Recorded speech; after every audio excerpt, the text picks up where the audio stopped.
Every time I've done a video about GPU pricing in the past year plus, I've gotten the same response. Well, guess what, guys? It's time to wake up. Excellent!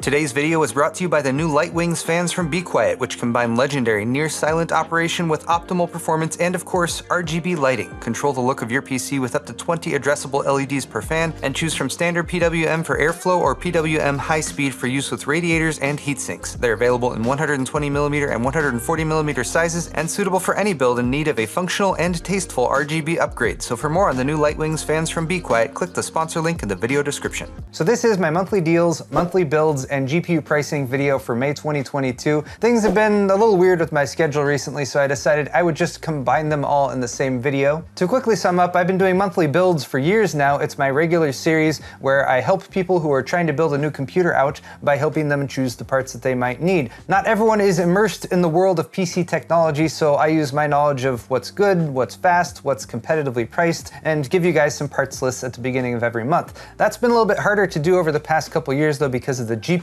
shortage, which has caused GPU prices to skyrocket higher than any other component. So I have supplemented the monthly builds with some monthly deals where I say, here's good deals on everything except the GPU. But now in 2022, since GPU prices have been falling steadily, I've been tracking that with a monthly series, which we'll do an update on as well. But a quick reminder for anyone looking to build, I have tutorials that are available. The how to build a PC tutorial is still very applicable today. Check my beginner's guide to building a PC playlist where I have other tutorials like setting up a PC for the first time after you've built it. With that said though, let's take a look at my GPU pricing spreadsheet, which I've updated for May 2022. In this column right here is the May pricing. I did not update this last month in April, but I do have street pricing from January, which is where I sort of started out, and then I updated that with retail pricing in February, March, and now May. And then over on the left, you can see NVIDIA 30 series cards. I dropped in a couple 16 series cards, and then AMD Radeon 6000 series cards down at the bottom. And I can almost fit them all on screen here, but let's quickly look at how to read this. First of all,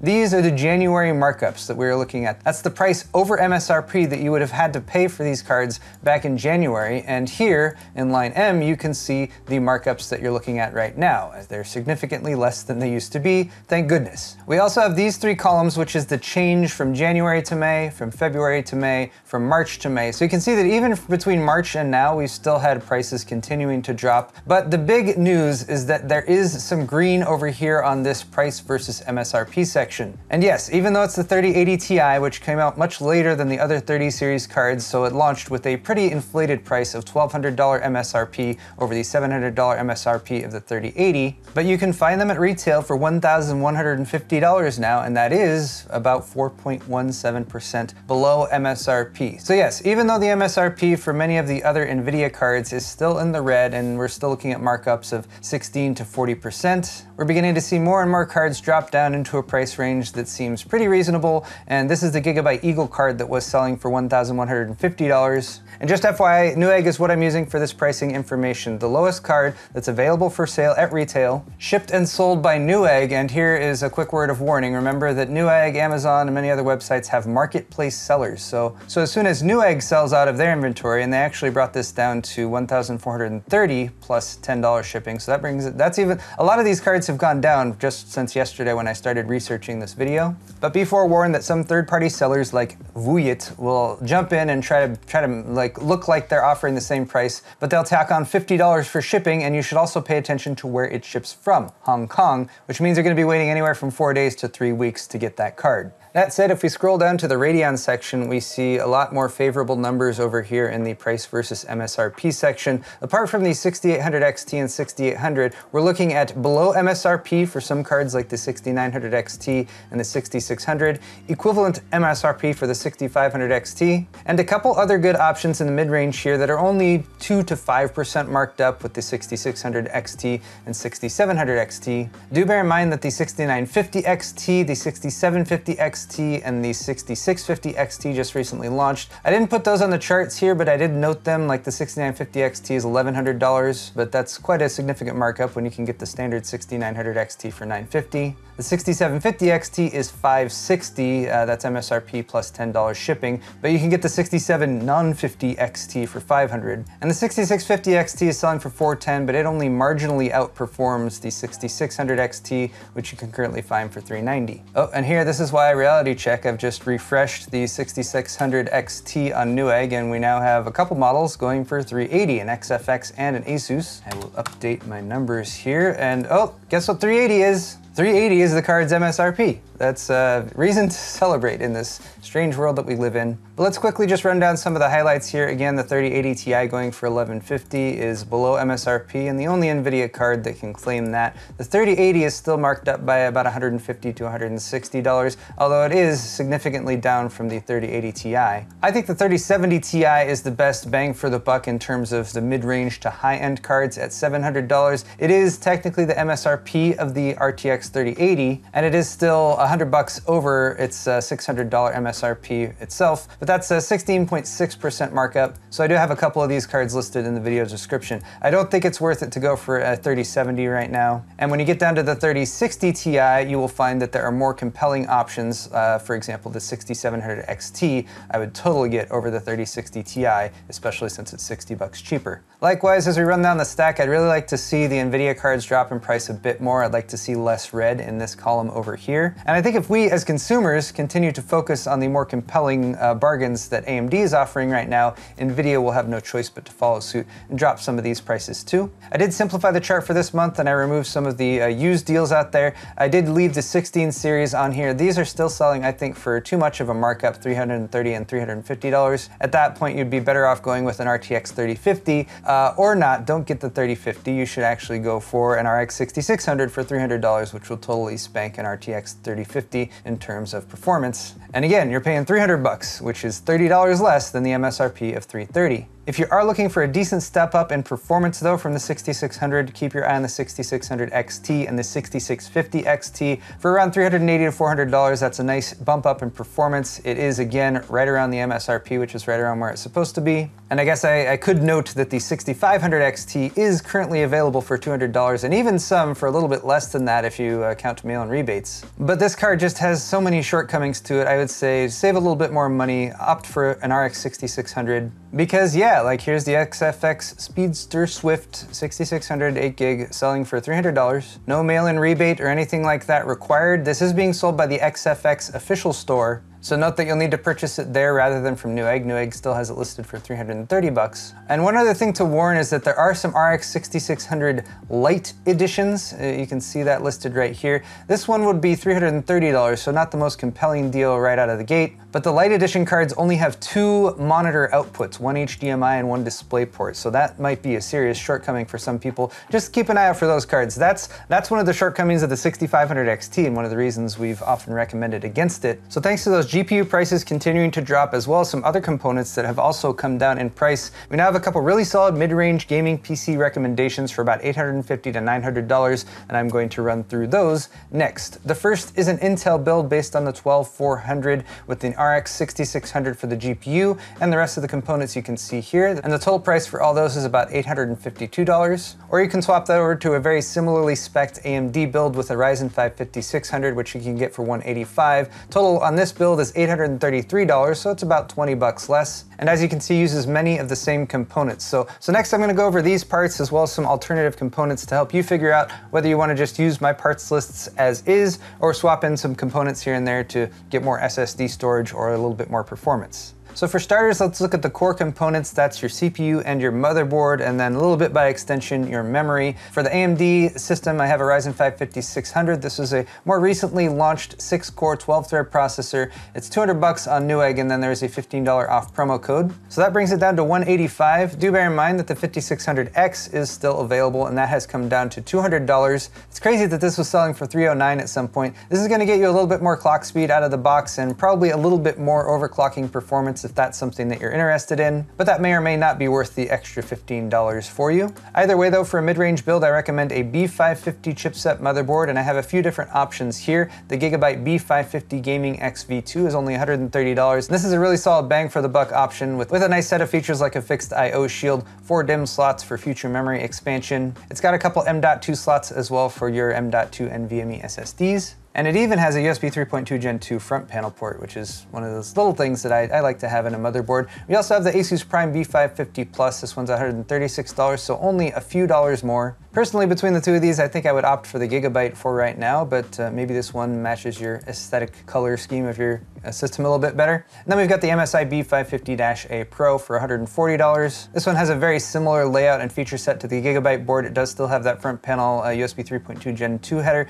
It has a heatsink for one of your M.2 drives, and it has a little bit better power delivery. If you opt for Intel, the i5-12400 is where I would point you to right now, and this has dropped in price from around $209 to about $194, probably due to the launch of the 5600 and a little bit more competition that has brought to the 6-core market. It is the same price over on Newegg, so you can purchase from either location. And then for the motherboard, for this one, I have the ASUS Prime B660-PLUS. Now, contrast between the AMD boards, the AM4 boards, and the B550 chipset is that B550 still allows unlocked CPU overclocking, whereas B660 on the Intel side allows you to plug in your memory's XMP values to get your memory running at the proper speed, but it does not allow CPU multiplier overclocking, which is probably just fine because the 12400 is not a K SKU CPU, so it's not unlocked for overclocking. But it's something to keep in mind if you plan to upgrade your system down the line. There are higher end CPUs than the 12400, but a couple things here is that this motherboard in particular does not handle the higher end 12 series CPUs very well. The power delivery on this board can overheat, and that might throttle if you try to drop in like a 12900K, for example. So if you do think you might upgrade your CPU down the line, consider investing a little bit more in your motherboard out of the gate. This is a Gigabyte B660 MORIS-PRO-AX with really solid power delivery. This is $170. It is a micro-ATX board, but if you do want to drop in one of the higher core count CPUs from Intel, it would be good to have this rather than that entry-level ASUS board. We also have the ASUS TUF Gaming B660M Plus, another micro-ATX board for $170. But you also get like Wi-Fi with this one, so that's nice. And then even beyond this, if you really want a 12900K or something like that and want to dabble in overclocking, then consider getting a Z690 board out of the gate rather than a B660 board, but you'll probably need to spend $200 or more for that. And then the final thing to note for Intel builders is that 12th gen CPUs are compatible with DDR4 memory and DDR5 memory, but the motherboard you choose will only be compatible with one or the other. I have chosen all DDR4 memory compatible motherboards for these builds. That's why this one says D4, for example. That means I can still use the DDR4 memory kit that I have here, which only costs $60, versus going DDR5, because DDR5 memory kits are still very expensive right now. So I opted for the budget choice here, but just note that 12th gen CPUs are compatible with DDR5, and if you are looking towards the future, that might be something you want to consider too. Let's go over the rest of the parts in the build though. I have the baseline parts, which are inexpensive, and then I have a few potential alternatives to swap in if you're interested. This is a very solid 3600 speed memory kit, great for Intel or AMD, but the reason I went with 3600 in particular is because for AMD, it will run the Infinity Fabric at half of this speed, and that is a good choice, especially for a gaming PC. This is also a pretty low-key memory kit, so it should blend in with most builds if aesthetics are a concern. A step up from there would be to add, RGB. This is still a 3600 speed kit from ADATA, and this is actually a bundle that's a pretty good price, especially if you add this extra $10 coupon to it. $150 for both a 16 gig memory kit, which is perfectly adequate for gaming builds right now, and you get a 1 terabyte PCIe Gen 4 M.2 2280 SSD, and that's a pretty fast one. That's Gen 4, which means read-write speeds go up to 6100 megabytes per second. So really solid SSD memory combo here that just popped up in my feed, so I thought I'd share it. And that transitions us over to storage. For storage, you're at least going to want a 512 gig NVMe SSD is what I'm recommending, and you can get that for $43 with this Team Group MP33. In terms of baseline performance for your system and running games, the SSD isn't going to affect performance all that much, but if you're doing more advanced stuff like video editing, then your sequential read and write speeds might be something that you want to take a look at. At the entry level for M.2 NVMe SSDs, they should be around this range, about 1500 megabytes per second. That is a good 3 times faster than standard SATA SSDs, which is why it's worth it to jump up to M.2 NVMe SSDs. But of course, you'll fill up 512 gigs pretty fast, so consider upping to 1 terabyte. The 1 terabyte version of this drive is only $75. Or for only $10 more, you can get the ADATA XPG SX8100, also a 1TB drive, also available with an extra $10 coupon, so that brings this down to the same price at $75. I actually only just noticed that. I was gonna recommend this drive even for $85, but another $10 off, I won't mind. And note the increased read and write speeds here. Read and write speeds aren't the end-all be-all stat for NVMe SSDs, but it's a good one to see if you're actually taking advantage of the additional bandwidth provided by PCIe 3.0x4, for example. Next up, you will want a case, and this is a Fractal Design Focus G. I'm not specifically recommending this case. I mean, it's a fine case. It's a perfectly good case. I have built in this case in recent months, so I'll link to that video if you guys want to check it out. I just consider this sort of a baseline in terms of performance. It's $55. It has a side window so you can see into your build. It's got plenty of ventilation. It ships with 2 fans pre-installed, so it's already got some airflow there for you. It's a plexiglass side panel, not tempered glass, so that's part of the way that they keep costs down on this. But it's also available in a variety of different colors, so you can choose a color that might match your aesthetic, design choices, or whatever. Or, like I said, just consider this a baseline in terms of what you can get for $55, $56, and then look at other cases and see if it's a compelling enough deal for you. This is a good deal on a Corsair 5000D, which is actually a full tower case that's made for higher end builds and has space for water cooling components and stuff like that. But it was originally $175 down to $130, and now it's $100 if you're okay mailing in a $30 rebate card. So there's a couple solid case choices for you. Of course, you'll need a power supply as well. And for power supply for the wattage, you should look at the graphics card that you're intending to go with and the recommended wattage for that. And then aim for that wattage or maybe 50 to 100 watts more. It doesn't hurt either. 750 watts is what's recommended for like the RTX 3080. So if you go with a higher wattage power supply, then it means you'll have better upgrade potential in your system without having to swap out the power supply, which can be kind of a pain in the butt because you have to rewire everything. It's part of the reason I've recommended this Silverstone ET750. It's part of their Essential series. So it's not modular, but it has nice flat black cables, so it's not going to stand out or look garish when your build is put together. And it's 80+ bronze rated, so it's decently efficient. We also have an EVGA model over here. This is part of their Supernova series, which is very nice power supplies. Still 750 watt. This one's 80+ gold rated, so it'll be a little bit more efficient, and it's $80 currently over on Amazon. Or consider browsing directly to the EVGA website and purchasing directly from them, although here, we will need to sort. They have titanium and platinum power supplies. If you look at their gold power supplies, they have a bunch of instant rebates going on, taking prices from, you know, $80 or $90 down to, like here's the Supernova 550 for $55. Here's the GD series 500 watt for $60. I believe I'd go with the Supernova for $55 over the GD series, but goddamn. Gosh dang. So yeah, check out EVGA for actually some really nice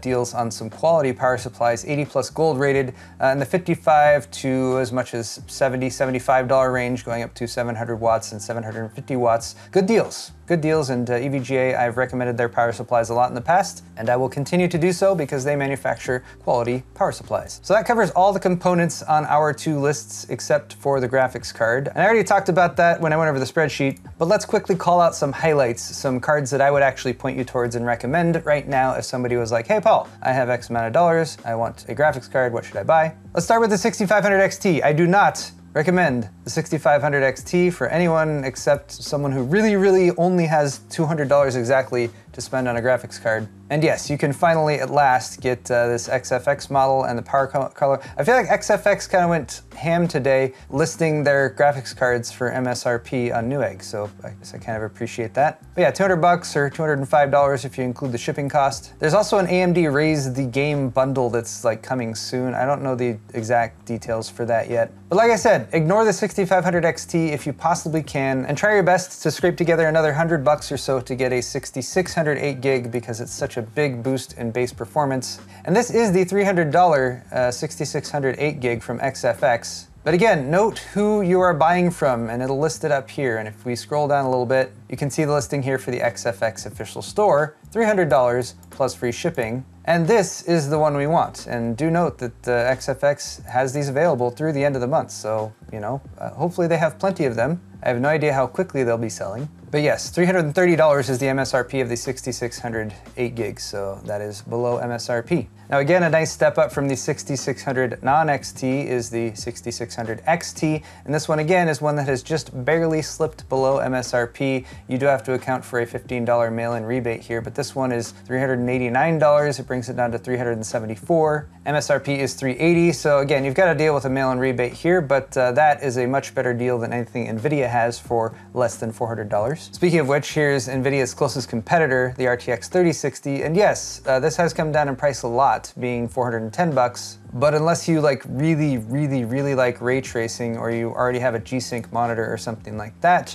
I feel like the 6600 XT for less money and more performance is a better deal. If you are looking for something a little bit higher end, other than the RX 6900 XT for about $950, I would point you towards the 3070 Ti on the NVIDIA side. I think this is the best deal, sort of from a bang for the buck perspective on the NVIDIA side. But again, just a word of warning, this is the one that was listed for $700. We got to go all the way down to Newegg's more buying options and then go to the very last page, and there we can see Newegg's listing for $700. So hopefully that comes back into stock soon, but in the meantime, the next best option is this Gigabyte Vision 3070 Ti, which is currently $750. But there you have it, guys, some very good news in terms of GPU pricing, in terms, I would say, of the entire market. We haven't seen any individual components like memory or something be like, oh, suddenly there's a shortage here now and the prices are going way up. So even though we're waiting on some new hardware to land later in the year, in the second half of the year, we have new GPUs from NVIDIA, we have new GPUs from AMD, we have a new platform from AMD with AM5, and we have new CPUs from Intel with the 13 series. And I guess we also have Intel Arc GPUs, but who knows if those will ever actually launch, if they're just going to keep talking about them and pushing the launch date out. But the upshot is, right now you can build a really solid mid-range PC with plenty of upgrade potential for around $850 to $900, and I think that is a very good thing.